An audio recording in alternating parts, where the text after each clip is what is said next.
At noon, we got Wake Forest, who's 4-6. John Nor 8. Miami, who's 9-1. Miami favored by 23.5 points on ESPN. Hank Bachmeier's gone 194, 313, thrown for 2,300 yards, 14 touchdowns, 9 interceptions. Demond Claiborne is at 89 carries for 918 yards and 11 touchdowns. And Taylor Morin is at 52 catches for 676 yards and 2 touchdowns. Cam Ward has gone 241 to 361, thrown for 3,494 yards, 32 touchdowns, 6 interceptions.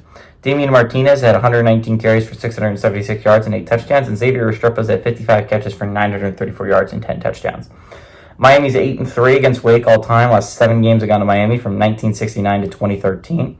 Last Wake Forest win at Miami was in 1944. Miami's 4-1 in one-possession games against Wake.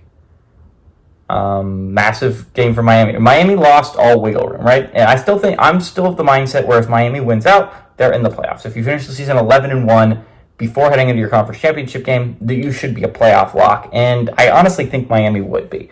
Even if they lose to SMU in the ACC championship, I find it hard to believe you leave out an 11-2 Miami team with that electric of an offense that's only have 2 losses. You're punishing a team for going to their conference championship, right?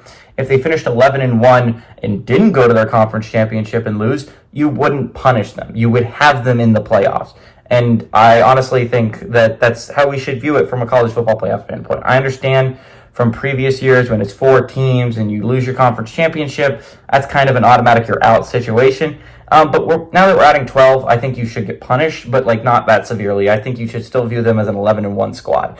And so from that standpoint, all Miami has to do to make the playoffs is beat Wake and then beat Syracuse.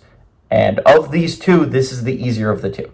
Clemson's obviously watching this really intently as well because Clemson needs 1 of 3 games to go their way, and 2 of them are Miami games, right? If you're a Clemson fan, you'd love to see Wake pull off this upset. Unlikely, but you'd love to see Wake pull off this upset. Clemson's at-large hopes are minimal. I'd say you need a lot of 2-loss teams ahead of you to lose to get back into that conversation as an at-large. So your hope is to get through the ACC championship game, and for that to happen, Miami needs to lose 1 more. I don't think it happens here. Miami is coming off a bye, coming off a loss. They had a lot of time for that loss to stew and beat. They are got to be angry and ready to take the football field against Wake.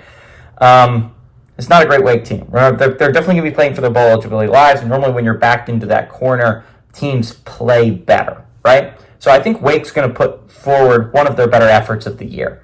That being said, Miami is a far superior football team. It is not close. Miami is a really good football team that I had the same issues with Florida State last year, but opposite, right? This is kind of like the Oklahoma situation, is that I trust Oklahoma's offense.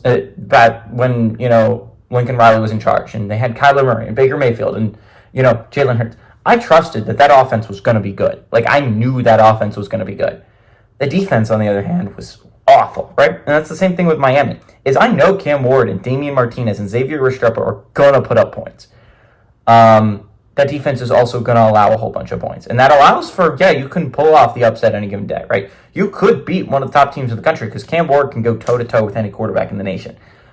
But your defense is so lackluster, I don't have legitimate championship hopes for you.